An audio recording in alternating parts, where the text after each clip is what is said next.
Olá, nesse domingo o Diálogo Franco traz aqui uma profissional de uma área que muita gente me pediu para trazer. Ela é uma nutricionista, doutora Daniela Squarcini. Bom dia, doutora, prazer em recebê-la aqui. Prazer é meu. Eu queria registrar inicialmente que a doutora Daniela, ela é especializada em nutrição clínica no Centro Latino-Americano, e também ela faz uma especialização em doença crônico não transmissíveis, né? No Albert Einstein, em São Paulo. Isso. Enfim, o fato de você estar aqui conosco, primeiro pela sua competência, certamente. Segundo, porque nós já falamos aqui no Diálogo Franco com um cardiologista, com um oncologista, com um psiquiatra, e as pessoas me cobram, né? Porque hoje a alimentação sempre foi importante. Hoje mais do que nunca, né? Porque se noticia muita coisa a respeito. Sim. E eu quero iniciar, doutora, pedindo para você comentar a respeito dos alimentos chamados funcionais, os modismos, os mitos, as verdades. O nosso tempo é muito limitado, mas eu gostaria que você abordasse de maneira geral a respeito desse assunto.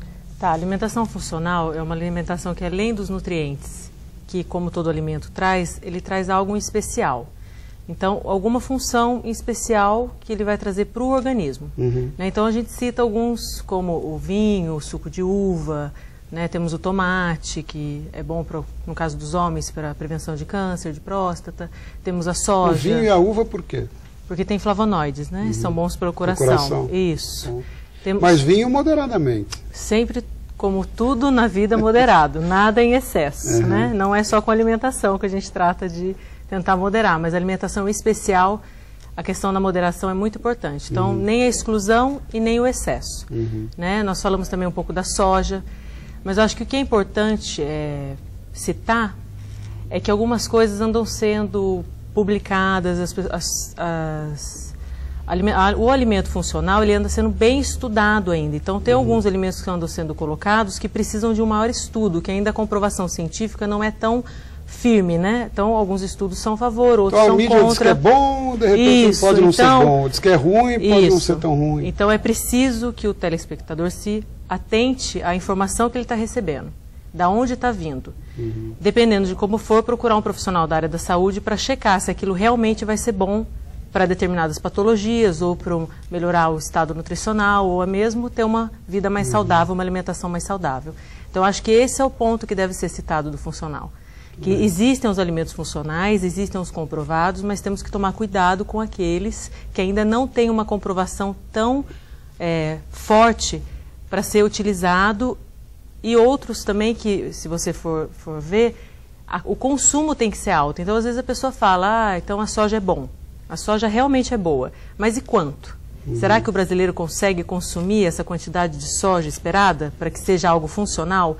Então, eu acho que isso é um pouco do que deve ser avaliado. Doutora, e por trás de tudo isso, às vezes o interesse econômico e financeiro é muito maior que tudo, né? Divulgam coisas aí que o cifrão está na frente e o consumidor acaba entrando no embalo. Entra no marketing, entra no embalo e precisa ser bem orientado, tem que prestar atenção nisso. E ainda nessa linha que nós estamos conversando, eu ouvi da senhora um dia, a senhora comentar o seguinte, agora recentemente, para não dizer nos bastidores, né, que adoçante a senhora recomenda só para diabético, que na verdade nós temos que usar açúcar. Como é que é essa história? A gente vê essa moçadinha aí hoje, eu quero diet, é tudo com adoçante. Qual a sua visão sobre isso? Olha, o adoçante foi uma descoberta muito boa, até porque os diabéticos realmente não conseguem ter absorção da glicose pela falta da insulina ou pela baixa produção de insulina.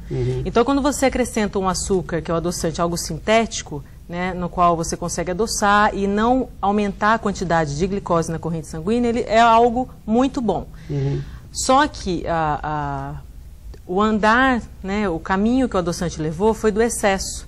Então, ele é usado para redução de consumo calórico, ele é usado para controle de triglicérides. Então, tem algumas situações que não há necessidade do adoçante. Se até você recomendável o açúcar, seria isso, seria isso. Se você quer ter uma redução do gasto, do consumo calórico, não há necessidade de você acrescentar o adoçante. Você pode conseguir fazer essa redução com o consumo do açúcar. Muitos estudos mostram e provam que um indivíduo que faz uma restrição calórica com açúcar tem um resultado de perda de peso mais positivo do que aquele que faz uso do adoçante. É como se o organismo tivesse a insulina, quer dizer, conseguisse captar a glicose, mas ela não está vindo. Então ele entra no estado, não digo de estresse, mas ele entra num estado de incômodo, né? Prejudica o pâncreas também?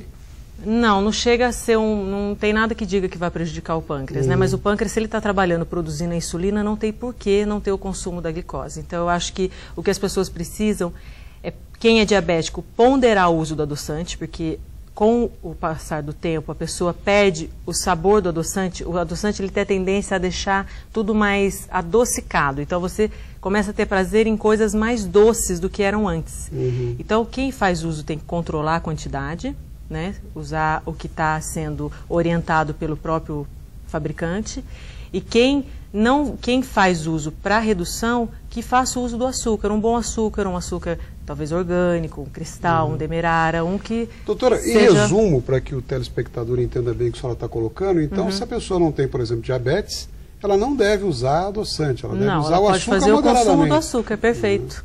Perfeito. E em resumo, afinal, o que é uma boa alimentação? Uma boa alimentação, resumindo, é o equilíbrio, né? Eu acho que o que é bom é você consumir de tudo em porções moderadas. Então, o que a gente fala, né? E o famoso churrasquinho, eu não vou poder sair? Pode.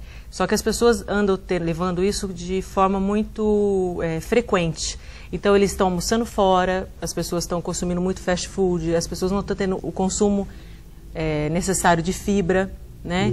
Então, 86% da população brasileira não consome o suficiente de verduras, frutas e legumes. As pessoas estão deixando de ter um equilíbrio na alimentação. E o equilíbrio vem da carne, vem do arroz, vem do pão. Então, o que a gente chama de carboidrato, proteína, lipídio e as vitaminas e os minerais. Então, o que é uma alimentação saudável? É o equilíbrio.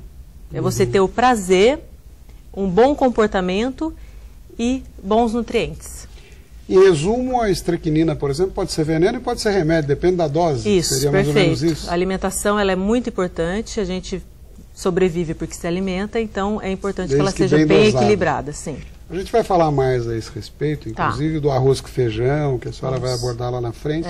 Eu vou pedir um minutinho de licença a todos, a gente vai para um breve intervalo e continue conosco nesse diálogo franco tão interessante de hoje. Até já.